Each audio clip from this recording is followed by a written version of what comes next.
right there.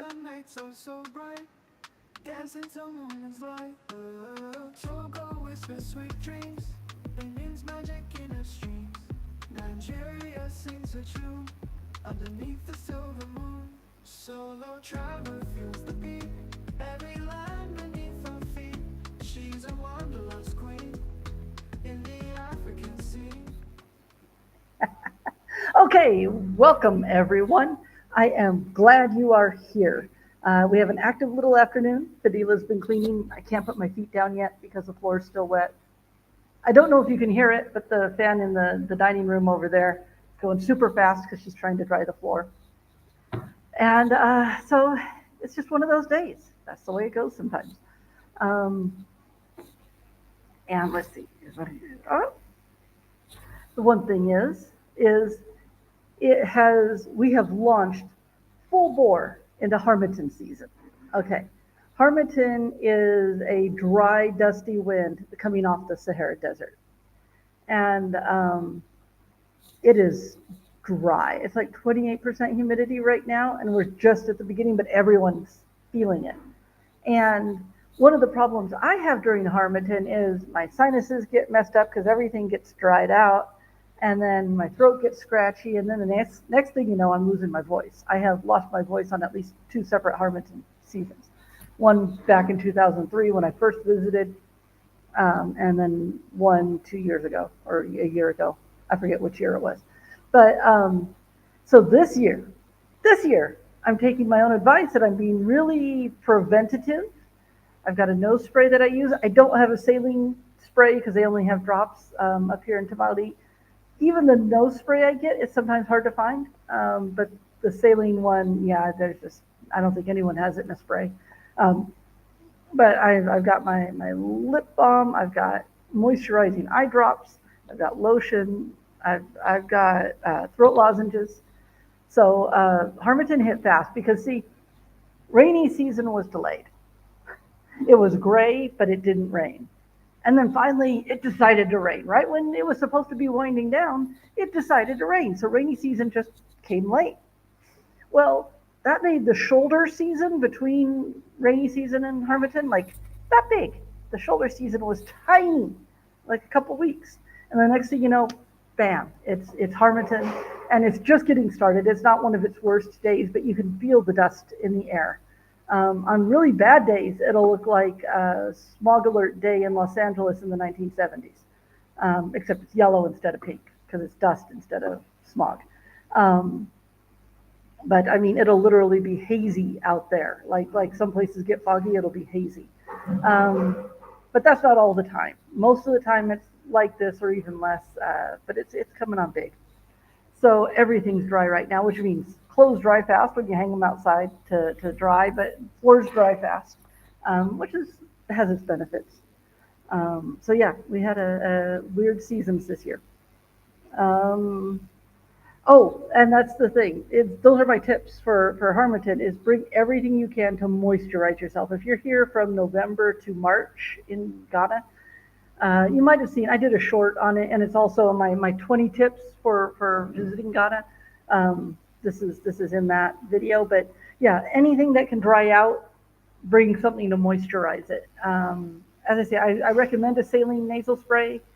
I just can't get one right now. The other thing is bring a mask, simple one, something that when you're writing in a yellow or just walking around, that you're not breathing in so much dust. It doesn't have to be some big hardcore mask, just something to, and some people have the scarf thing, which I forgot the name of, that you pull up, bandana like, you could do that too, just like they do in the desert. They wrap themselves up for this reason. Um, but a simple mask, no one's going to blink twice if you're wearing a mask during Harmattan. No one blinks twice if you're wearing a mask, anyways, around here. But especially during Harmattan, they're just going to be like, oh. So that's my travel tip for Ghana for today. Let's see. So I told you some of the stuff I wanted to do last week, and I was going to research Namibia. I have some stuff to show you about Namibia. Not as deep a research as I'd like to do, but it's really cool stuff because Namibia is gorgeous. and it's easy to find cool pictures. I just got to find them so they're in the center of the screen so I can show you really well. I got some really cool stuff about Namibia to show you, but I got not nearly as much stuff done as I thought I was going to get done this week. Because if you remember, I told you about, I went to the, did I tell you about this last week?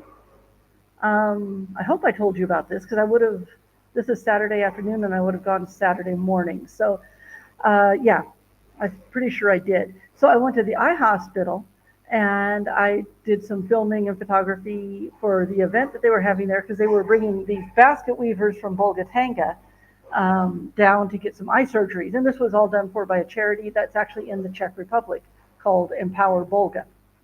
And then on Sunday, I went back for when they got they got the patches off and they got them all cleaned up. And then they took them in and tested them to see. And there were a lot of them couldn't even see that there was a chart on the wall. And you have to understand, I went through all the eye things possible, or almost all of them, maybe not every single one. But if there was something that could go wrong with the eyes, Tim experienced like 80 to 90% of the things that they can do to eyes. So I knew the routine, I pretty much knew what was going on and all that. And yeah, and so like sometimes they'll hold fingers up and see if the person can see the fingers. If they can't even see the chart, they'll hold fingers up. And the day before, a bunch of the people couldn't tell that there was even a chart on the wall. And then on the day that they came back in for the thing, for the reveal and all that, was they were sitting there and there's a chart and they were doing the one where this gets around language barriers, where you just, which direction are the symbols pointing. It doesn't have letters, it just has directions. And they were all sitting there doing that, and it was awesome because one or two of them still had to do the numbers to start, and they could only read one or two lines on the chart, but I have a feeling they weren't seeing anything before. And there was so much happiness and so much elation. And and the people were really cool. The basket weavers from Bolgatanga were really cool. As the photographer, I usually like to just sort of hang back and, let things happen and try and capture it. I did a thing with Abdullah. This was another project with Abdullah, my friend. I did one last year where he was part of the team that was getting arranged for an orphanage to get some beds. And the video there was simply hey, we want to show the donors that the beds actually arrived, that their money's doing what it's supposed to do, so that they don't think we're ripping them off or anything. And so, that's what I went into this project with. It's just to make sure the donors know. And then a thank you type video of, hey, thank you for the donations, But this one, it turned out, well, let me just say, first of all, the basket weavers were wonderful because even though I was trying to be kind of low key, I ended up getting a little involved here and there, and they were just really appreciative of what I was doing and that I was taking the time to do it and all that. And that was nice. It was very nice. I didn't expect it. I just, I was there to do my thing, but it was really nice, and they were really enthusiastic about doing it, which was really cool. And I came up with a really good video. I ended up making a really good video. I'm very happy with it. So that's my secret. That's the secret today. Oops, if anyone's chatting, I apologize. Oh, I do have chat. Hi, Dream Life. And let me take a quick look at Instagram. I got a couple people on Instagram, New Daddy and Sincerely Mary Lou. Thank you for joining me. Thank you for joining me. Sorry, I forget that once in a while. No, but these basket weavers were great, and I made what I think was a really good video, and they liked it well enough. The Empower Bolga, who had asked for the video, I think they were surprised at how good it was, and they want to use it on their YouTube channel, which none of us knew at the beginning. So I had to scramble a little and make some adjustments because, like, the music I used, I could use it, but I can't transfer that usage over to them, so they have to find their own music. So what I have put in, you guys get a secret code today, because at this point in time, I wasn't going to wide release this video. It's on YouTube as what's called unlisted, okay? And so I put the link. As long as you have the link, you can look at the video. So you don't have to sign in or anything like that. Just need the link and you can look at the video. So I'd love to get your feedback on the video. I'd love to know what you think. I'd love to share it with you because I think it came out really good. It's a little more like a short film. And with doing that and having to make it a little bit different than the one that we gave to Empower Bolga, because I had to make the one I made for me with the music different enough that YouTube wouldn't see them as the same product. I don't want either of us get into trouble for it. So I made a thing, since I'm Trina the Traveler, it's T times 3 or TX3 Studios. That's the meaning behind TX3 Studios. And while I'm here, I'm going to show you the business cards I've made up because I was already making business cards to be a photographer and videographer, to do work for hotels or tourism boards or anything, or tour companies that wanted me to do that for them. I had already made up some business cards, but I have now that I'm doing even short films, I have come up with a business card for this whole thing. So let me screen share here, and we will do that. And you can see some of it. Crumbs. Let me see if I can get the whole thing on there for you. Because see, the logo is what I wanted to show you. Are you seeing it now? Yeah, you can kind of see it over in the corner there. Let me try one more time. I know it's a little small. Sorry. But see, I got that TX3 logo going up in the upper right corner there. And I just like the way it came out. I really just like the way it came out. I like doing design work, and so that's what I've come up with. So now it's TX3 Studios for anything that I do that's photography and videography. And that's sort of good for me to separate it, in the sense of, like, I can work through my brand, and I know my brand's not huge. I have 1,400 plus wonderful followers on YouTube, and I appreciate everyone, and I have, a good number on Instagram, and my TikTok is growing. I just started TikTok a few weeks ago, and I've already got like 750 people. They're not seeing this through TikTok. I got to get over 1,000 to be live on TikTok. But if anyone from TikTok has made it over here, welcome. Great. Happy to see you. Thank you. So, it's growing. My presence online is growing. But if they want stuff with no branding and they just want me to take pictures for them and do videography, I'm happy to do that too. And I've gotten to be a pretty decent editor at this point. So I can put things together pretty well. And yeah, I can really sharpen up.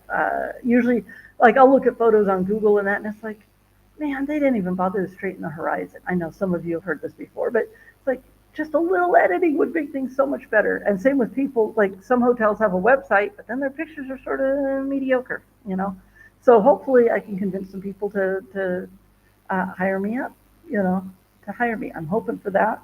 But so now anything under that umbrella is TX3 Studios, because it doesn't have to be attached to Trina the Traveler or This Gal Travels.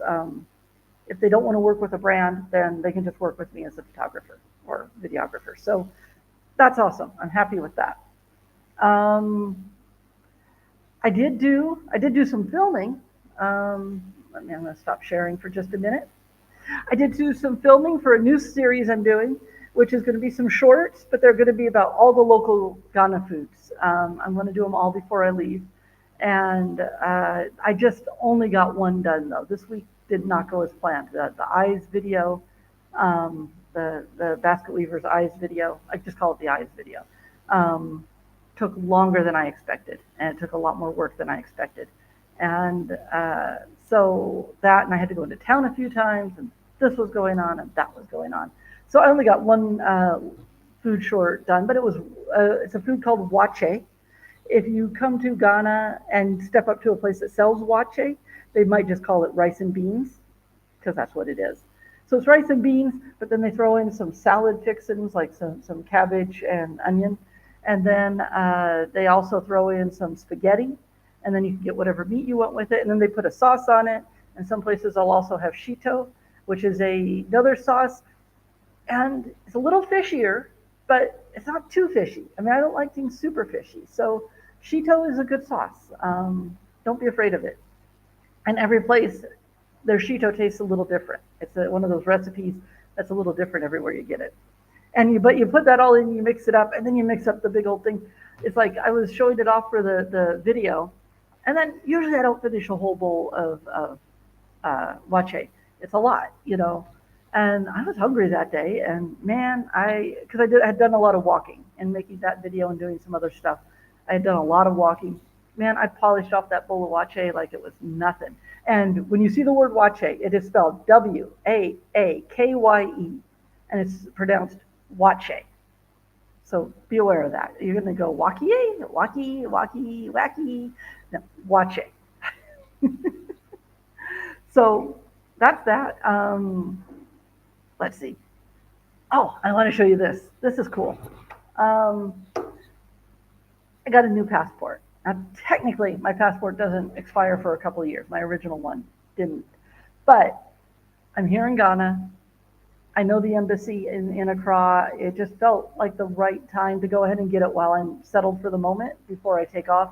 So I'm not trying to replace it in who knows what country when, a couple of years down the line. But I don't know if you've gotten a passport lately. It's interesting because the picture is not as good as it used to be, even though I gave them a perfectly good picture. But they have this piece now.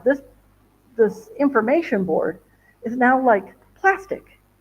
It's plastic. It's still flexible to some degree, but it's not paper anymore.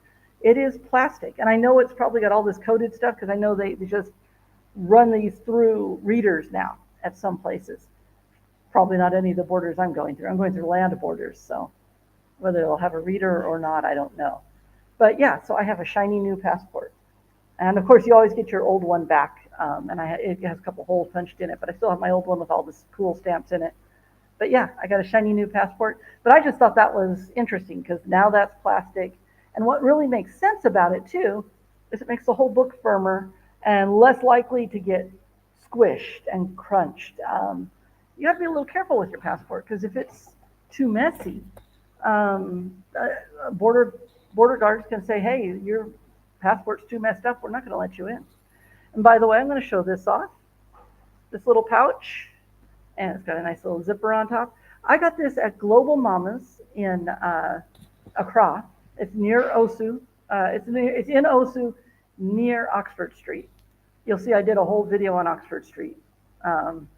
And it's perfect for holding money and passport, and I use it for credit cards and all that. I wouldn't keep them all in there while I was traveling. I'd keep them in different pockets and all that. But it's a really good little pouch. I highly recommend if you go to Oxford Street to just go. It's like a couple blocks off of Oxford Street, and it's well worth visiting. They are fair trade. They make sure everyone gets paid well. And when you get it, you get a little card that has the names of the people who worked on it, which is really cool. So let's see. So how about we get to Namibia? Let me show you some pictures in Namibia. I don't have a bazillion of them, but Namibia is like one of the least densely populated countries in the world. Okay, it is. If it's not the least densely populated, it's one of the least densely populated. And so I'm going to go back to sharing here, and we're going to go. I'm going to the Lonely Planet page today because they had a really good one. Now this is the landscape that has always fascinated me. Okay, this landscape I have always been like, oh, I got to get there one day. You know, my biggest trick, is honestly going to be trying to do it on a decent budget. You know, they have some really nice fancy resorts there that you know you get this perfect view of the desert, because Namibia is known for its deserts, and they also have, you might have seen, they have the giant sand dunes that you can climb up, and it's all very orange sand and all that, and it looks absolutely utterly cool. And it's just, you kind of got to get to everything by car. You can self-drive. It is the kind of place where you can actually self-drive. The roads are known to be good, but that still means renting a car. And then you know, my instinct says I'd like to have someone with me in the car because they're big, long, empty distances, you know. Not that other people don't go by sometimes, but they are big, long, empty distances. So I'll see if I can find a travel companion when I get there. But yeah, so Namibia just has really cool. They've got some safari points. They've definitely got the animals. In the picture that you're seeing right now, there's you can see off to the one side over there. You can see some animals, but it's an antelope with really cool horns. Um, but those are the trees in Namibia that just fascinate me. I don't know if that's an ibex. It is not telling me. And this place, I believe, is called Susavle. I have no idea how to pronounce that properly. Let me see if I can scan down a little more. Here we got some zebras. Let me see what you're seeing. There we go. We got some zebras. Zebras, I think, are cool. I have to admit, Tim wasn't very impressed with the zebras that we saw in Senegal. I liked them. They are kind of small though. They're like small horses. So let's see. So we got those zebras, and let's see what else. So there's maybe that's a little better look at the zebras. Okay. And their advice is to spend 10 to 14 days, kind of minimum. That will give you a sample of the main highlights. You know, I'll be there for longer. Okay, that's just a desert shot with a Jeep if you might not be able to see. Oh, we got a rhino. Are you seeing the rhino? Yes, you are. Yeah. So we've got a rhino. As I say, they have some like legit safari stuff going on there. But they are known for their desert and they're just beautiful, gorgeous things to see in the desert. They are a place where the desert goes right up to the sea. It's like you come over these sand dunes and then right down to some waves. And I think I showed you some last week from Angola, where there was a church that you could only go to during low tide, and it's like on the beach kind of thing. It's like a wrecked, it's like the relic of a church and the ruins of a church. Um, well, the thing is, Namibia and Angola are sharing the same landscape. So some of the landscape I showed you last week will also be in Namibia. Um, So last week it was the week before. I think it was the week before because I think last week I didn't show you any countries. I apologize. Um, let's see. Oh, and the stargazing is supposed to be good. If there's a camping opportunity if I can like rent camping equipment or do maybe a group camping tour, and I only say that because I have no camping equipment of my own. If there's a group camping thing, I'd do camping in Namibia in a heartbeat. To be out and under, maybe be able to see the Milky Way and to see all those stars out in the middle of the desert, oh, that would be awesome. That would be totally awesome.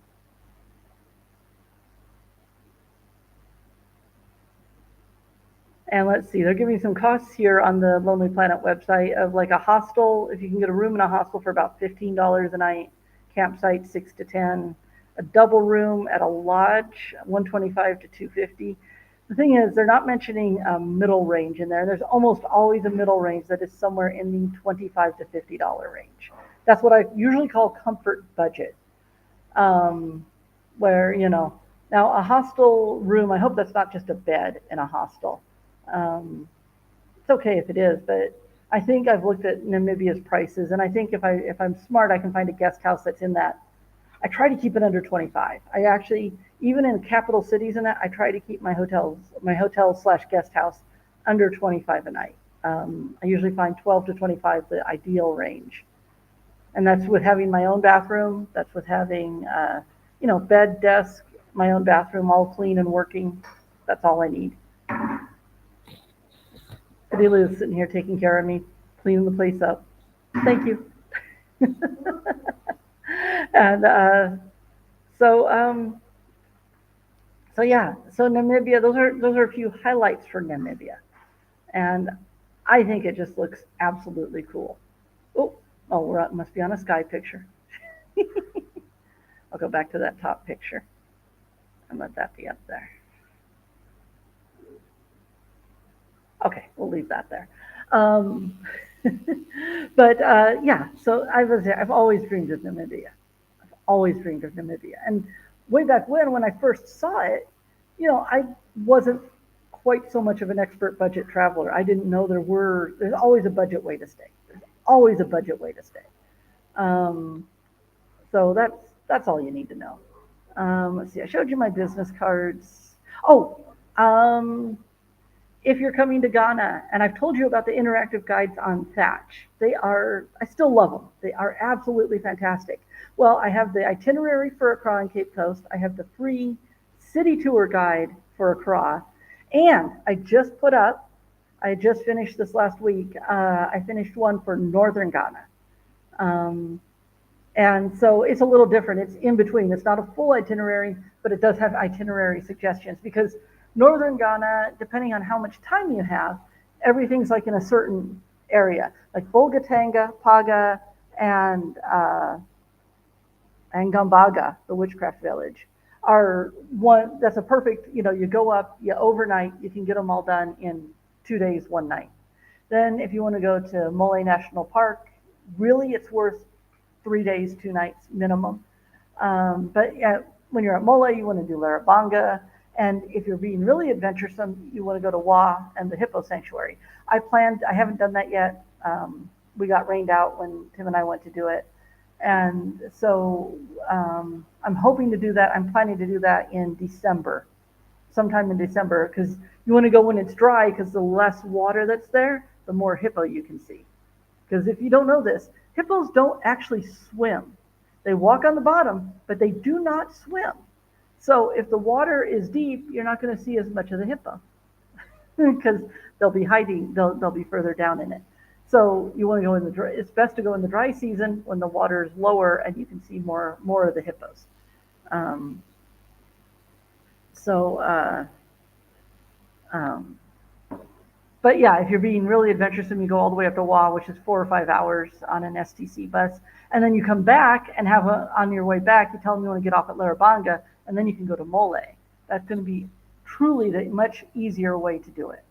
If you can go to Mole first and then do Wa, arranging that ride is possible, but it can get tricky. If you get on a trotro, we were on a trotro and it broke down like 5 times on the way there.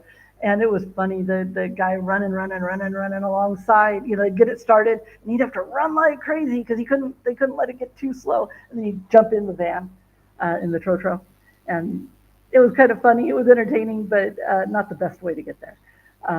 There are other ways, but doing Wa first and then Mole. So this is what I put into the. I'm getting too detailed. Sorry about that. But this is what I put into the guide for Northern Ghana, and that's probably the only Northern Ghana guide. And it's just priced like a map with a bunch of information. It's not as expensive as a full itinerary, but you'll have all the information you need to make an awesome itinerary depending on how much time you have. So there's Thatch. And before you go, before anyone disappears on me, and I see we got some more people on Instagram. Thank you. I've got D Marie 147 and Mariella 67. Thank you. Thank you for showing up. I really appreciate it. I always question on Instagram because I think because I'm doing it through a third party, Instagram always tells me, "Oh, you didn't have any viewers," and then I look and I say, "No, I got viewers." So thank you. But what I do want to ask you, I want to ask a favor, is the channel's growing, everything's starting to grow, and I'm about to launch. I mean, I'm about 2 weeks from heading, or 2 months. I'm about 2 months away from heading for Accra and then getting my visas and then just taking off. And I really would appreciate if you could help spread the word. You see my videos, of course, likes and shares and subscribes are absolutely awesome. And then if you can maybe share them with someone or put them on your feed or, put it on whichever social media you like best. I would really appreciate just some help spreading things around, spreading the news, because it's getting close and it's really exciting. And, people need to learn more about Africa. Everyone needs to learn more about Africa, especially in the West. We have really distorted pictures of what it's like here. And, Africa in general is amazing, and I'm going to be going through 10 countries next year, and there's so much. Even if someone doesn't plan to travel here, maybe I can inspire them. And even if I don't inspire them, maybe they can learn something. And So I'm just asking if you can give me a hand and help spread the word. I would really appreciate it. Um, and I will remind you, this is just a reminder because I said it earlier, but I'm going to say it again. That really great video I made about the basket weavers of Bolgatanga, there should be, at least on YouTube, there should be a link in the description already. Okay, it should already be there. If not, it'll be there when you see it go up with a fancy thumbnail and not a goofy picture of me. Somehow the YouTube thing always, I can sit there and smile at the beginning and all that, and the minute I put on a funny face trying to figure something out, that's when it chooses that image. But so yeah, but the description should already be there. I don't know if it'll be there on Instagram or not. But pop on over to the YouTube channel for that. And you get, as I say, this is really exclusive. Only people who are watching this are getting that link to watch that little short film I did on the Bolgatanga basket weavers. And it is a short film. It's only like 5.5 minutes. So I would really appreciate you looking at that. And I wanted to share something with you that happened last night. That doesn't happen a lot in the US. I don't think it happens a lot in Europe either. But it was funny because the power went down. Now, the power goes out here now and again. Okay, it just does. They've actually got a pretty good handle on it. They usually fix it pretty quick most of the time. Um, but the difference was this went out like at 1 or 2 in the morning, but it didn't go out completely. They put things down to low voltage. So like I had the ceiling fan on, and it was running slow. And when I came out this morning, the lights weren't as bright, and the fans in here were slower. And it's like, okay, we've got low voltage. They they they will actually, if something's going wrong, especially since it was overnight, I think they just put it on that level so people could have some fans going. Obviously not a ton of people are using their electricity in the middle of the night. But they kept us at some minimum so it was more comfortable, which was a pretty good solution. And then the power did go out for a little while, for like an hour and a half or something. I think they turned it off while they fixed it and then brought it back on. And, it's been fine and dandy ever since. Now it's probably about to go out. Blip. No, okay. Just because I said that. But, in the US, when we have a power outage, usually it's bam, the power's out. There's no in between. But yeah, they actually did a middle thing here. They do that sometimes.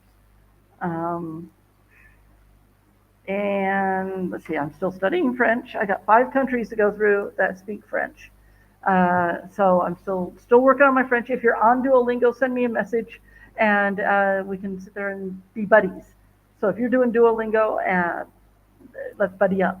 And I told you Northern Ghana guy and the eyes, and that's it. So I am going to leave it there. Thank you, everyone, for joining me.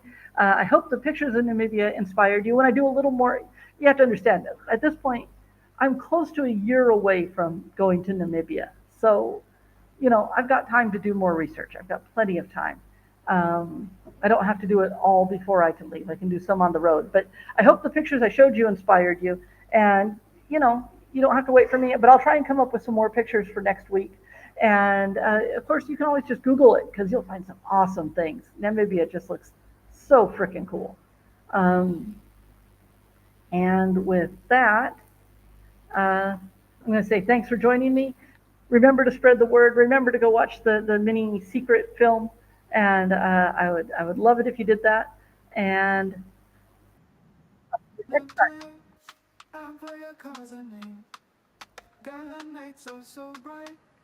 Dancing till morning's light. So go whisper sweet dreams. Bye. Thank you.